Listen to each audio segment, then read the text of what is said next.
தெலங்கானாவில் லாரி மீது தனியார் சொகுசு பேருந்து மோதிய பயங்கர விபத்தில் 4 பேர் உயிரிழந்துள்ளனர். 20க்கும் மேற்பட்டோர் படுகாயங்களுடன் மருத்துவமனையில் அனுமதிக்கப்பட்டுள்ளனர். தெலங்கானா மாநிலம் விகாராபாத் மாவட்டம் பகிரி என்ற கிராமத்தில் நடைபெற்ற திருமண விழாவில் கலந்து கொண்டவர்கள் தனியார் சொகுசு பேருந்தில் தங்களது சொந்த ஊருக்கு திரும்பிக் கொண்டிருந்தனர். அப்போது ரங்காபூர் பகுதியில் சாலையோரம் நின்று கொண்டிருந்த ஒரு லாரி மீது அந்த பேருந்து வேகமாக மோதியது. இதில் பேருந்தின் முன்பகுதி முற்றிலும் சேதமடைந்த நிலையில் 4 பேர் பரிதாபமாக உயிரிழந்தனர். 20க்கும் மேற்பட்டோர் படுகாயமடைந்தனர்.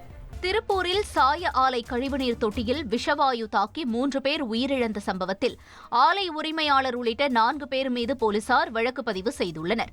திருப்பூர் கரைப்புதூரில் உள்ள சாய ஆலை கழிவுநீர் தொட்டியை சுத்தம் செய்யும் போது விஷவாயு தாக்கியதில் 3 தொழிலாளர்கள் உயிரிழந்தனர்.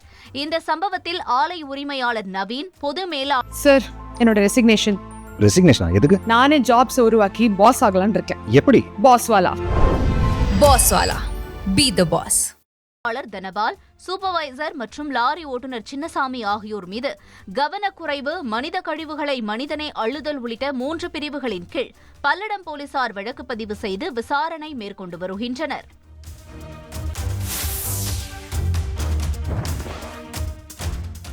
கெலவரப்பள்ளி தென்பெண்ணை ஆற்றில் ரசாயன கழிவுநீர் கலப்பது தொடர்பாக கிருஷ்ணகிரி மாவட்ட ஆட்சியர் விளக்கமளித்துள்ளார். இது தொடர்பான வழக்கை தேசிய பசுமை தீர்ப்பாயம் விசாரித்து வருவதாகவும் 3 குழுக்கள் ஆய்வு செய்து அறிக்கை தாக்கல் செய்துள்ளதாகவும் தெரிவித்துள்ளார்.